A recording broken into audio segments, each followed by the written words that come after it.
Allahumma sholli ala sayyidina Muhammadin fil awwalin wa sholli wa sallim ala sayyidina Muhammadin fil akhirin wa sholli wa sallim ala sayyidina Muhammadin fil mala'il a'la ila yaumiddin. Rabbi shrah li sadri wa yassir li amri wahlul 'uqdatam min lisani yafqahu qawli. Amma ba'du. Para bapak, hadirin hadirat jamaah sholat Jumat Masjid Jami Al-Hidayah yang berbahagia dan sama-sama dimuliakan oleh Allah Subhanahu wa taala. Doa terbaik dari kami, semoga panjenengan sedaya tansah tetap iman dan Islam, diberikan rezeki yang banyak, hal barokah, kesehatan yang baik, serta umur yang bermanfaat dunia maupun akhirat. Amin ya rabbal alamin. Alhamdulillah, semoga kita semuanya nanti mendapatkan syafaat dari baginda Nabi Muhammad SAW. Sebelum imam ataupun khatib naik mimbar, perlu kami informasikan bahwa nanti pada hari Ahad 8 Februari 2026 diadakan kerja bakti untuk pembersihan Masjid Jami Al-Hidayah menjelang bulan suci Ramadan, yang pelaksanaannya akan dilaksanakan pada jam 7 pagi hingga selesai. Adapun khatmul Quran yang menjadi agenda rutin di Ahad lagi untuk sementara dinantikan sementara, sehingga bapak-bapak yang tetap misalkan ingin berkirim doa untuk almarhumnya bisa dimasukkan di kotak amal atau menghubungi di kantor sekretariat Masjid Jami Al-Hidayah. Yang selanjutnya yakni informasi sedekah karpet. Yang pertama dari hamba Allah RT 7 RW 09, uang Rp250.000. Yang selanjutnya sedekah karpet dari Ibu Suyatimah, Ibu Kanti atau Bapak Sutaji RT 4 RW 09, uang Rp3 juta. Dari Bapak Saryanto RT 11 RW 09, uang Rp500.000. Dari Bapak Sur RT 1 RW 10, uang Rp1 juta. Dari Ibu Tias RT 9 RW 09, uang Rp50.000. Dari hamba Allah uang Rp100.000. Yang selanjutnya dari Ibu Lumini RT 9 RW 09, uang Rp500.000. Dari Jamiah Tahlil Muslimat Gandongan RW 09, sedekah karpet uang Rp500.000. Semoga amal dari para agnia yang mendonasikan untuk pembelian karpet semoga diterima oleh Allah Subhanahu wa taala, digantikan dengan rezeki yang banyak, halal barokah, dimudahkan semua urusannya, baik urusan dunia maupun urusan akhiratnya. Oleh sebab itu, marilah kita panjatkan doa suratul Fatihah untuk almarhum yang sudah dilampirkan ini. Semoga dengan bantuan suratul Fatihah kita bersama, semua dosanya diampuni oleh Allah Subhanahu wa taala, dengan diterima amal solehnya ketika hidup di dunia, dan mendapat predikat husnul khatimah. Amin ya rabbal alamin. Ila khairin Nabi Mustafa Sayyidina Muhammadin sallallahu alaihi wasallam wa ala alihi wa ashabihi wa azwajihi wa dhurriyyati wa ahli baiti. Al-Fatihah. A'udzu billahi minasyaitonir rajim. Bismillahirrahmanirrahim. Alhamdulillahirabbil alamin. Arrahmanir rahim. Maliki yaumiddin. Iyyaka na'budu wa iyyaka nasta'in. Ihdinas siratal mustaqim. Shiratal ladzina an'amta 'alaihim ghairil maghdubi 'alaihim waladdallin. Al-Fatihah. Al-Fatihah. Al-Fatihah. Al muslimin wal muslimat wal mu'minin wal mu'minat wal Bapak Arwahi, Bapak untuk pribadi Bapak Risatyono, Ibu Kasramin, almarhumah anak Ismani Umroh, almarhum Mbak Rupiah, Bapak Cariman, Bapak Tamsis, Mbak Rupiah, Mbak Karini, Bapak Kasim, dan kesehatan Ibu Suyatimah. Yang selanjutnya almarhum untuk Ali Zainal Abidin, Muhammad Hussein, almarhum untuk Bapak Ponari, Bapak Salimin, Bapak Jamal Sabruta, anak Muhammad, anak Nurrahman, almarhumah Ibu Sauda, bil barakati kalamul Quran, bil barakati suratul Fatihah. A'udzu billahi minasyaitonir rajim. Bismillahirrahmanirrahim. Alhamdulillahirabbil alamin. Arrahmanir rahim. Maliki yaumiddin. Iyyaka na'budu wa iyyaka nasta'in. Ihdinas siratal mustaqim. Shiratal ladzina an'amta 'alaihim ghairil maghdubi 'alaihim waladdallin. Amin. Al-Fatihah yang terakhir. dan khususan kepada segenap seluruh jamaah Masjid Jami' Al-Hidayah yang sudah memberikan infak terbaik, yang memberikan sedekah Jumat barokah. Semoga Allah mudahkan semua urusan dunia dan akhirat, dipanjangkan umurnya, diberikan kesehatan yang sempurna, dan kelak kita akan bertemu di surganya Allah Subhanahu wa taala. Bil barakati al-Fatihah. Bismillahirrahmanirrahim. Alhamdulillahirabbil alamin. Arrahmanirrahim. Maliki yaumiddin. Iyyaka na'budu wa iyyaka nasta'in. Ihdinas siratal mustaqim. Shiratal ladzina an'amta 'alaihim. Yang terakhir yang bertindak sebagai imam dan khatib pada Jumat siang hari ini ialah Ustaz Asep Hidayatullah dari Kota Malang, Akabut Bilal, dan Amin ialah Ustaz Muhammad Ja'far. Sekian informasi yang bisa kami sampaikan. Kurang lebihnya kami mohon maaf yang sebesar-besarnya. Wabillahi taufiq wal hidayah. Wassalamualaikum warahmatullahi wabarakatuh.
حي على الفلاح.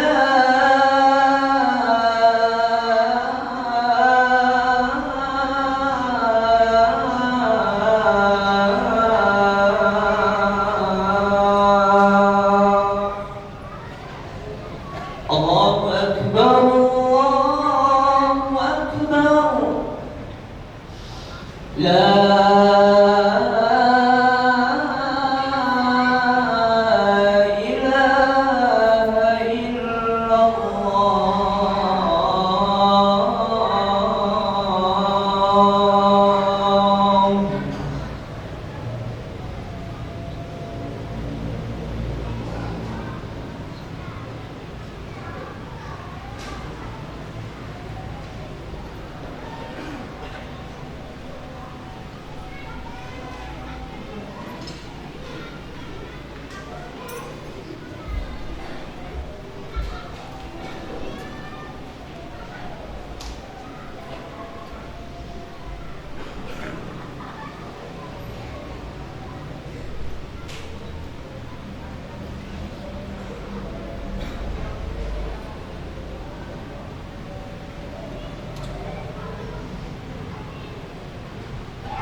Nun sewu ada tambahan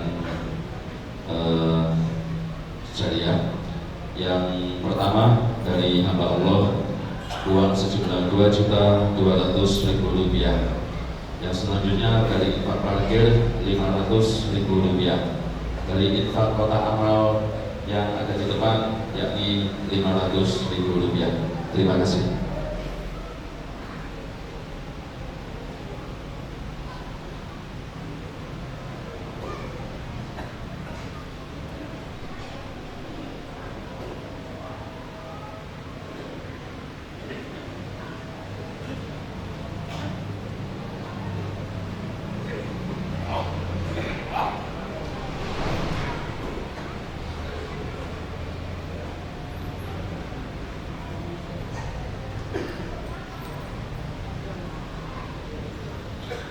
معاشر المسلمين وزمرة المؤمنين رحمكم الله، روي عن أبي هريرة رضي الله عنه أن النبي صلى الله عليه وسلم قال: إذا قلت لصاحبك يوم الجمعة أنصت والإمام يخطب فقد لغوت.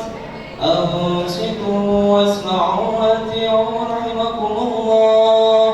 أنصتوا واسمعوا وأطيعوا رحمكم الله. أنصتوا واسمعوا وأطيعوا أثابكم الله لعلكم ترحمون. اللهم صل على محمد. اللهم صل على سيدنا محمد. اللهم صل على سيدنا ومولانا محمد. السلام عليكم ورحمة الله وبركاته.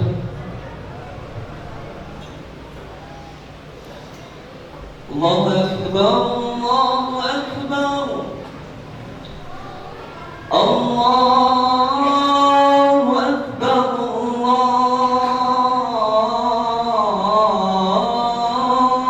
أكبر. أشهد أن لا إله إلا الله.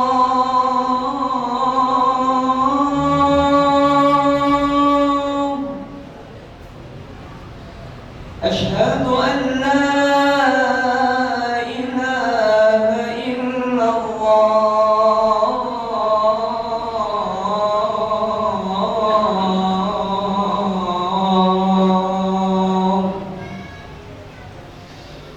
أشهد أن محمدا رسول الله.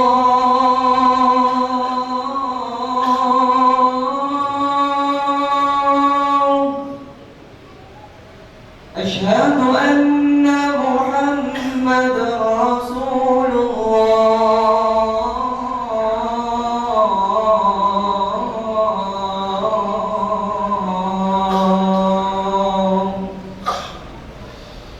حي على الصلاة.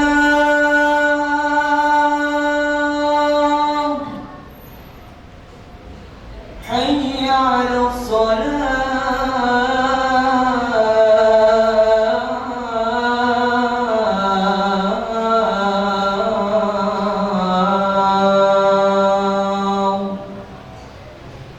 حي على الفلاح.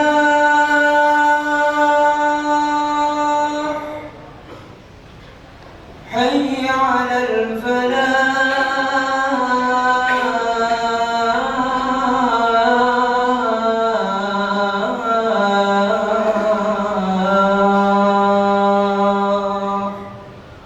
الله أكبر الله أكبر. لا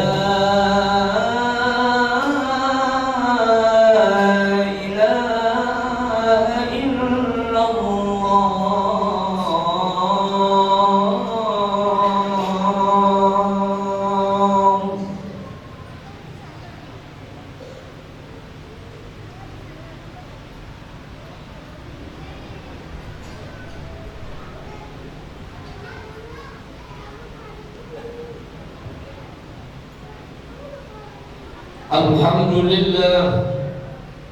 الحمد لله الذي حول القبلة من البيت المقدس إلى المسجد الحرام في شهر شعبان المكرم.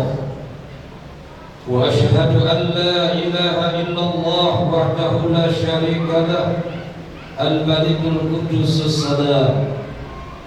وأشهد أن سيدنا محمدا عبده ورسوله أفضل الأنام. اللهم صل وسلم وبارك على سيدنا محمد وعلى آله وأصحابه مصابيح الظلام. أما بعد، فيا أيها الناس أوصيكم ونفسي بتقوى الله فقد فاز المتقون. اتقوا الله حق تقاته ولا تموتن إلا وأنتم مسلمون. فقد قال الله تعالى في كتابه الكريم وهو أصدق القائلين: أعوذ بالله من الشيطان الرجيم. قد نرى تقلب وجهك في السماء فلنولينك قبلة ترضاها فول وجهك شطر المسجد الحرام وحيثما كنتم فولوا وجوهكم شطره وإن الذين أوتوا الكتاب ليعلمون أنه الحق من ربهم وما الله بغافل عما يعملون. Sadaqallahul Azim. Hadirin jamaah salat Jumat rahimakumullah. di hari yang mendapatkan gelar Sayyidul Ayyam Yaumul Jum'ah, tepatnya hari yang ke-18 di bulan Sya'ban. Marilah kita merenung, marilah kita bermuhasabah, marilah kita bersyukur kehadirat Allah yang Maha Ghafur.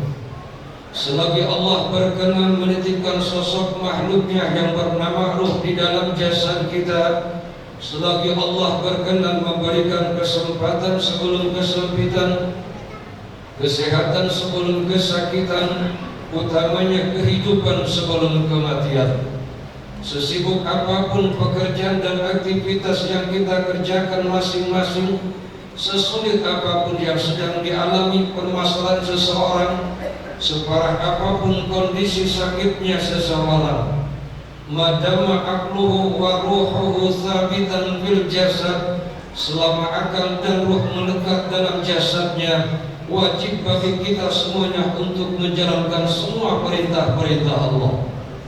Dan juga sebaliknya, sekecil seringan apapun yang ketika perbuatan itu termasuk kriteria manhiyat, dilarang kepada kita, maka marilah kita selalu memohon kehadirat Allah Azza wa Jalla agar senantiasa selama kita menghuni kehidupan dunia yang bersifat hana dan sementara ini, kita bisa menjauhi segala larangan-larangan Allah. Sebab siapapun orangnya, dimanapun keberadaannya, dambaannya sama, yang ketika ingin hidup di dunia bahagia, di alam barzakh mendapatkan rahmat dan maghfirah Allah, lebih utamanya di yaumil qiyamah ingin dimasukkan ke dalam surganya Allah, hanya bisa diraih dengan takwa kepada Allah Subhanahu wa taala.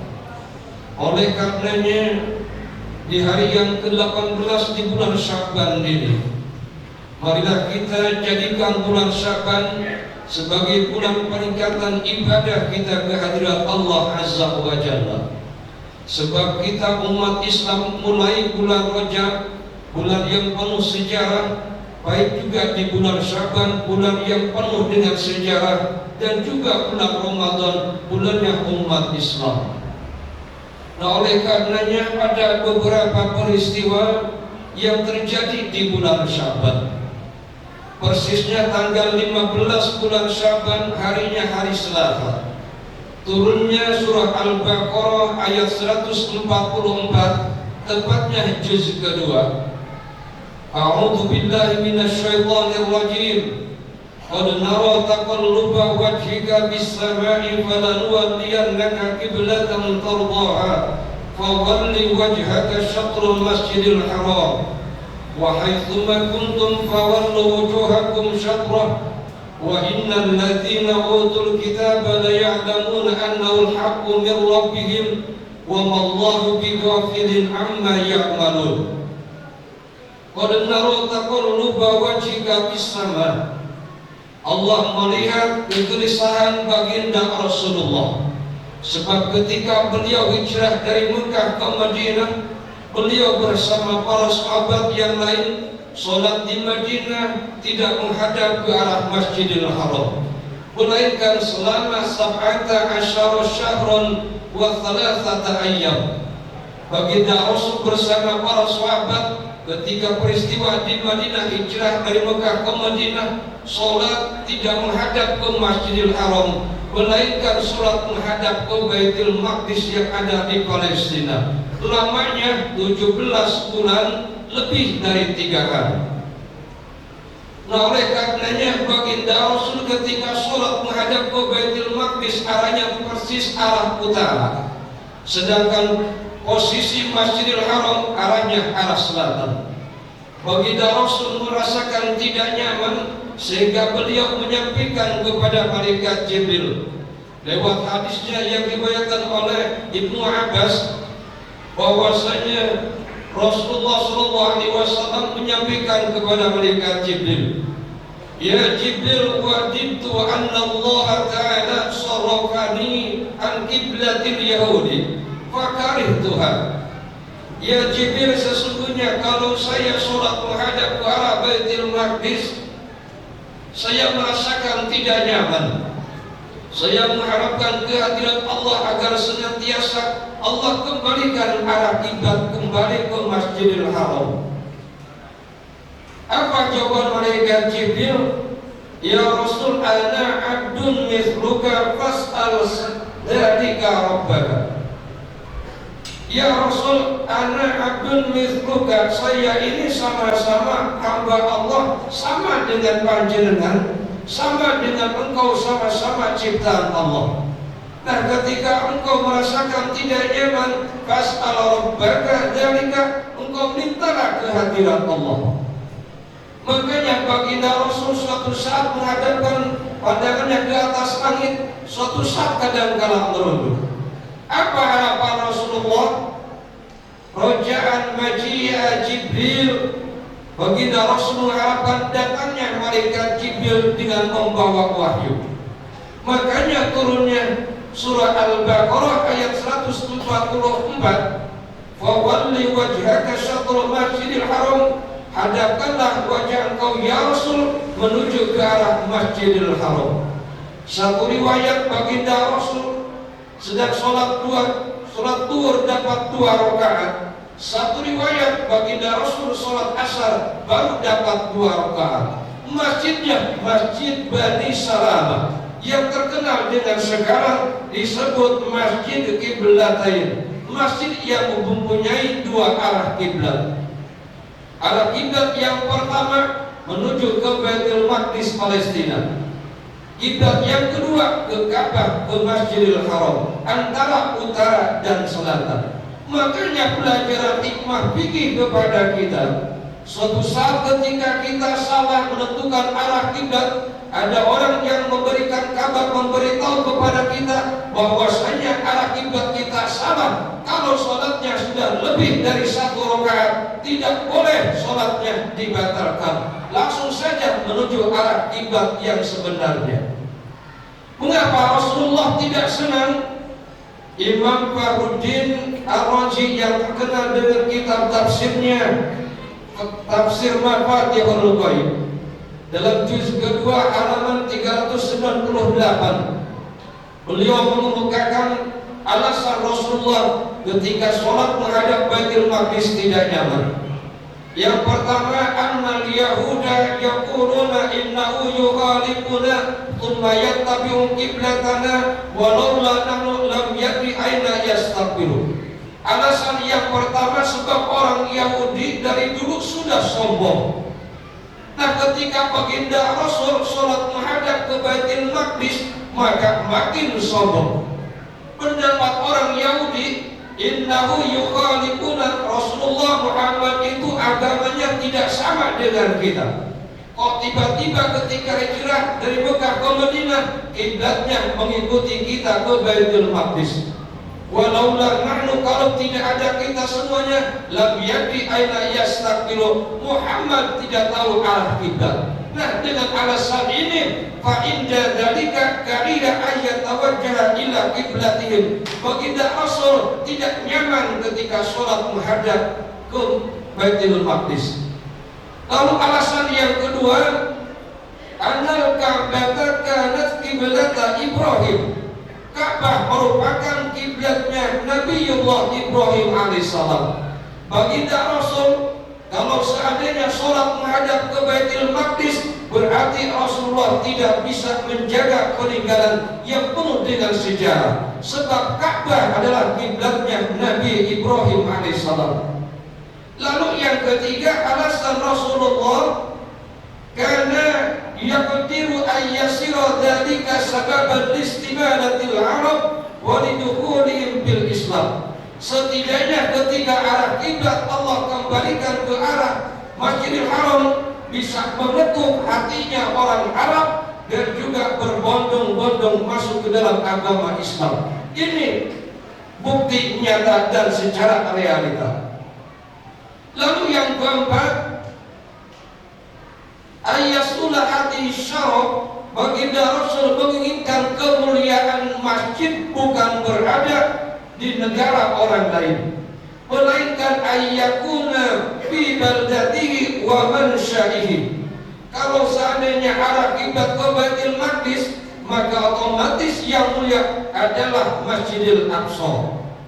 Nah, ketika arah kiblat dikembalikan ke Masjidil Haram, baginda Rasul menginginkan kemuliaan masjidnya adalah masjid yang berada di negara kelahirannya, di negara tempat beliau dibesarkan, yaitu kota Makkah.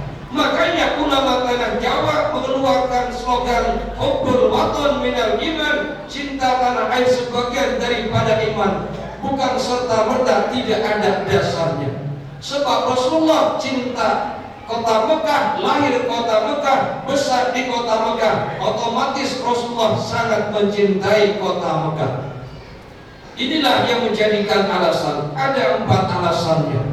Makanya kita bersyukur sholat sekarang menghadap ke arah Baitul Ka'bah, yaitu di Masjidil Haram. Peristiwanya sama hari Selasa tanggal 15 bulan Sya'ban. Sama untuk tahun sekarang 15 bulan Sya'ban persisnya jatuh pada hari Selasa. Lalu yang berikutnya, mari perbanyak bacaan sholawat, sebab di bulan Sya'ban turunnya surah Al-Ahzab ayat 56, supaya ayat ini memerintahkan kepada kita memperbanyak sholawat kepada Rasulullah Muhammad SAW. Mudah-mudahan yang Al-Fakir sampaikan walaupun hanya sekelumit menjadikan tanbih, menjadikan takbir, menjadikan tadbir, menjadikan tamsil kepada kita semuanya. Dengan penuh harapan mudah-mudahan kita semua yang hadir di masjid yang mubarakah ini senantiasa Allah berikan kepada kita umur yang barakah, rezeki melimpah ruah barakah, bisa menunaikan ibadah haji ke tanah suci Makkahul Mukarramah. Mudah-mudahan keluarga kita dijadikan keluarga sakinah mawaddah warahmah, diberikan putra-putri keturunan yang solih-solihah, dilindungi dari segala bentuk bala, bencana, musibah, fitnah, ditetapkan akidah sunnah wal jamaah, suatu saat menghadap Allah membawa predikat husnul khatimah. Bismillahirrahmanirrahim. Wal 'ashr innal insana lafi khusr illa alladhina amanu wa 'amilus solihati wa tawassaw bil haqq wa tawassaw bis sabr. Barakallahu li wa lakum fil Qur'anil 'azim wa nafa'ani wa iyyakum bima fihi minal ayati wa dzikril hakim. Aqulu qawli hadza wa astaghfiruh innahu huwal ghafurur rahim. Allahumma salli wa sallim ala sayyidina Muhammadin wa ala ali sayyidina Muhammad.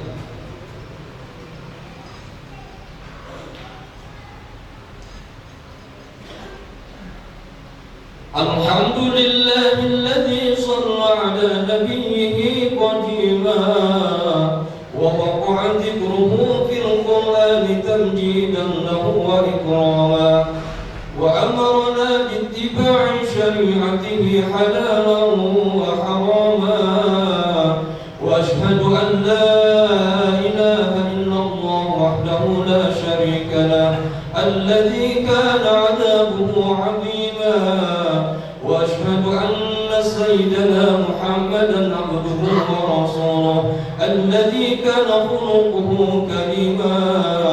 Allahumma salli wa sallim wa barik ala sayyidina Muhammad wa ala alihi wa ashabihi alladhina kanu yabituna li rabbihim sujjadan wa qiyama. Amma ba'd, fa ya ayyuhal hadirun ittaqullaha haqqa taqwah wa'lamu anna al-jannata mu'iddat liman ittaqallaha fa hiya masirun wa mathwah. Wa hafidhu 'ala ta'ati wa huduril jumu'i wal jama'at wa darul fawahisha ma dhahara minha wa ma batan. Wa'lamu anna Allah ta'ala amarakum bi amrin bada'a fihi bi nafsihi wa thanna bi malaikatihi bi kursihi. Wa qala Allah ta'ala wa lam yazal qailan 'alima inna Allaha wa malaikatahu yusalluna 'alan nabi ya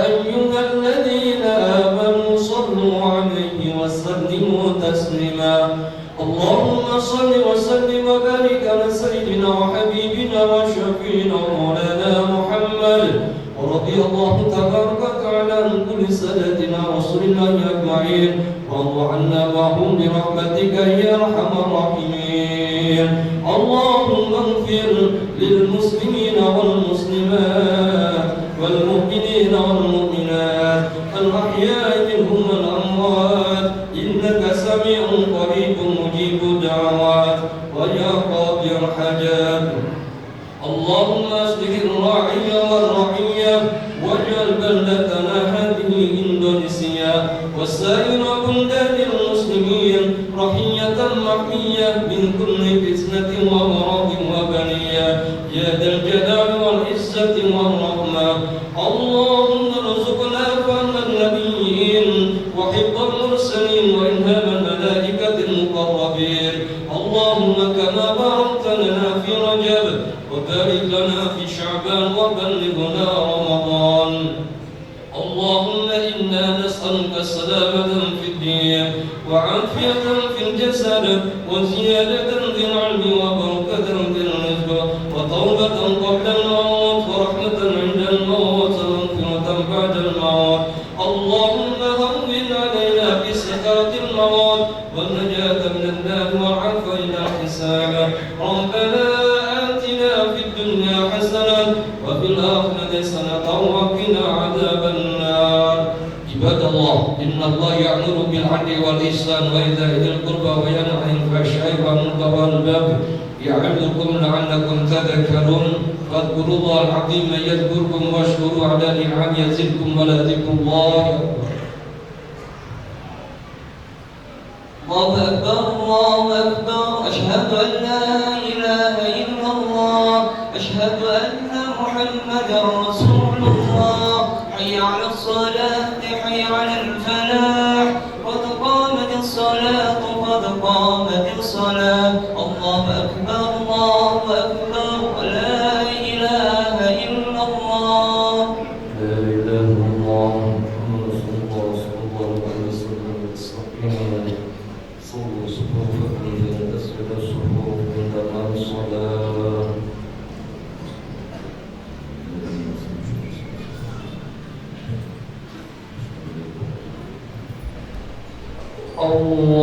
الله أكبر.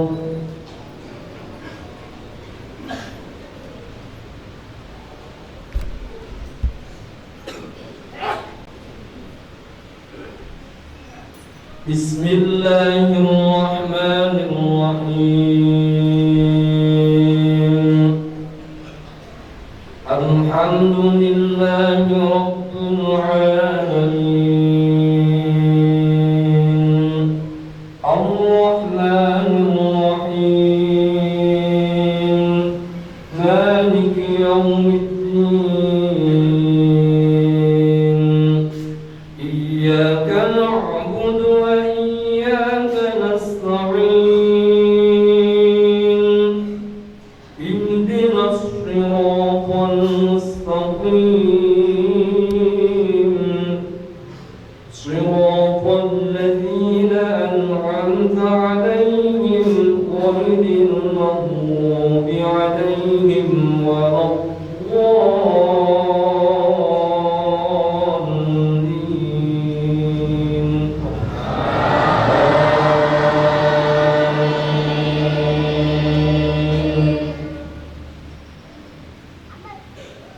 بسم الله الرحمن الرحيم.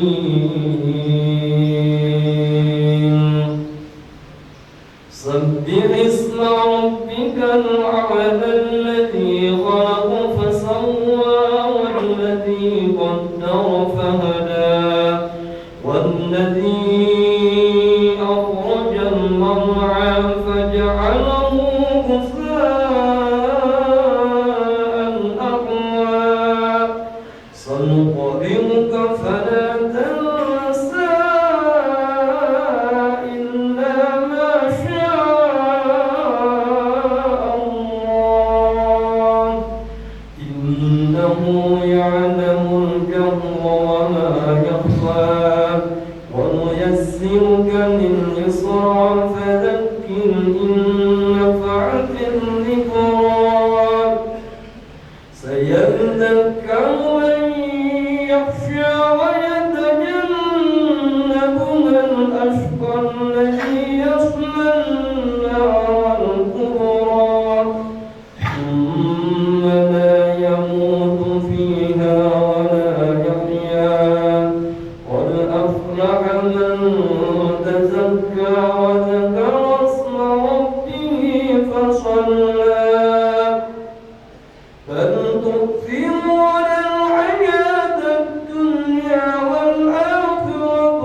الأولى صحف إبراهيم وموسى.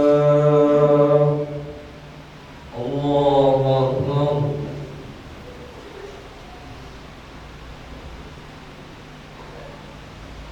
سمع الله لمن حمده. الله أكبر.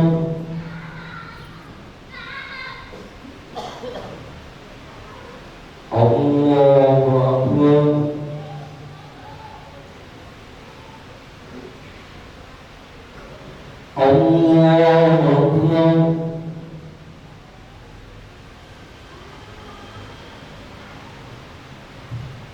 الله أكبر. بسم الله الرحمن الرحيم. الحمد لله رب العالمين. الرحمن الرحيم. مالك يوم الدين. إياك نعبد وإياك نستعين. اهدنا الصراط المستقيم. صراط الذين أنعمت عليهم غير المغضوب عليهم ولا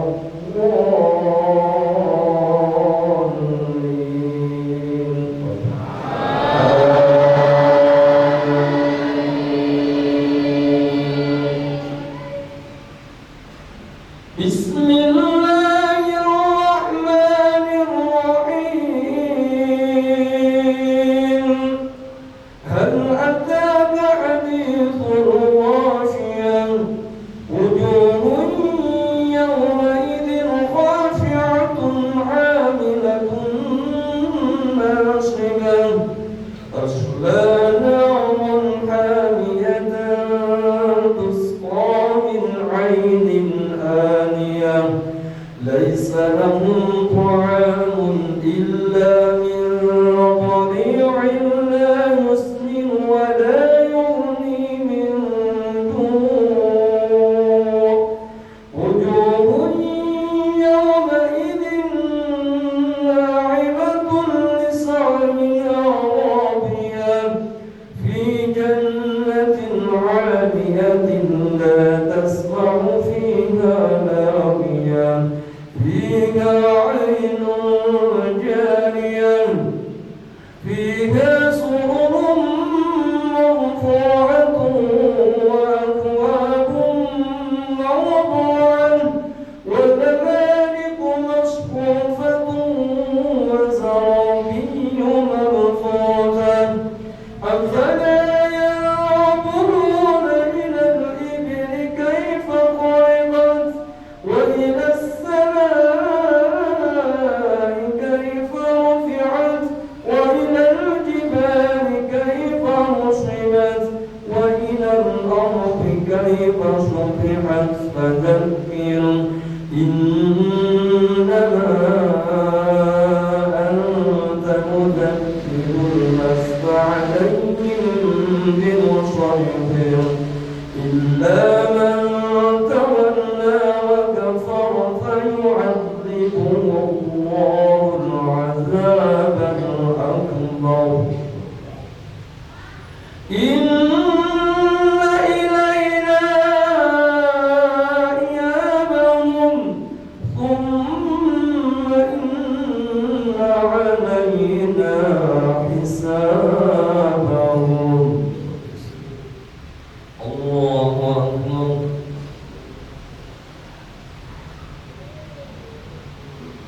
سمع الله لمن حمده. الله أكبر.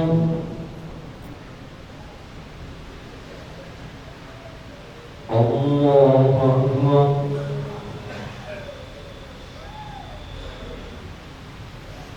الله أكبر.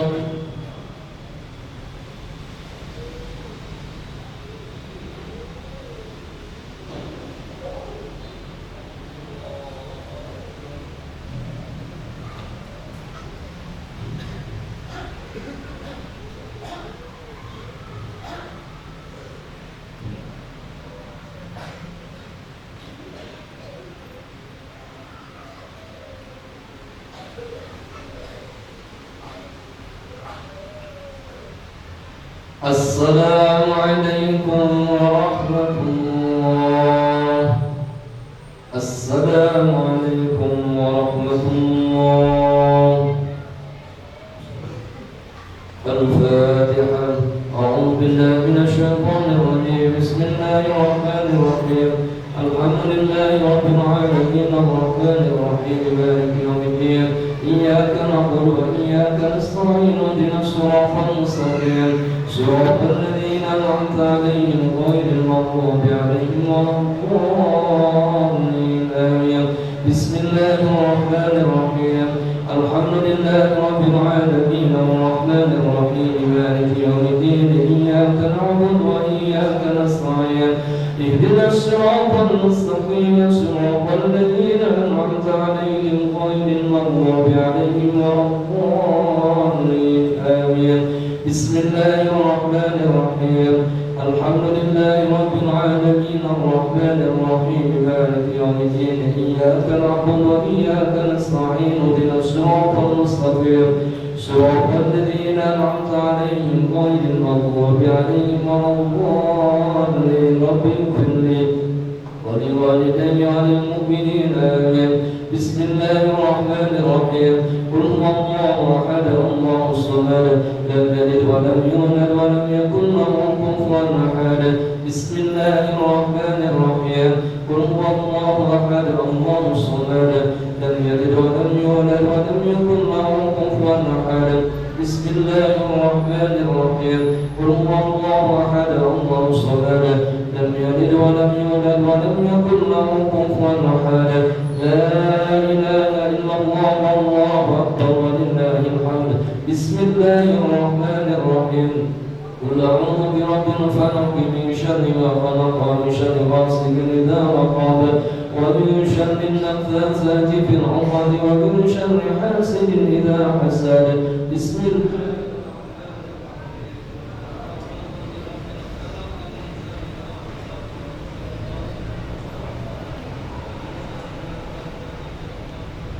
حاسد إذا حسد. بسم الله الرحمن الرحيم.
وحكمنا بالإيمان والاستقامة بالنبي حسن الخاتمة وكنا بنا إلى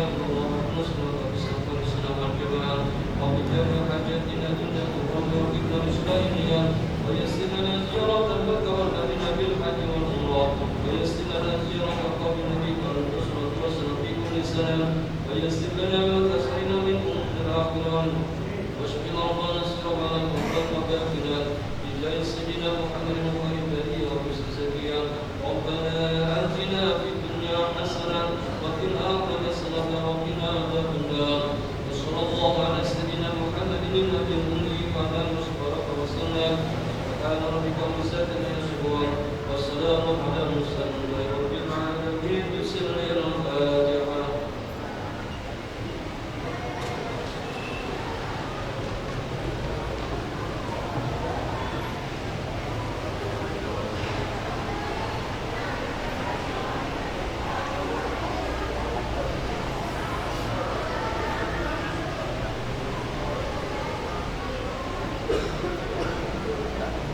Tak.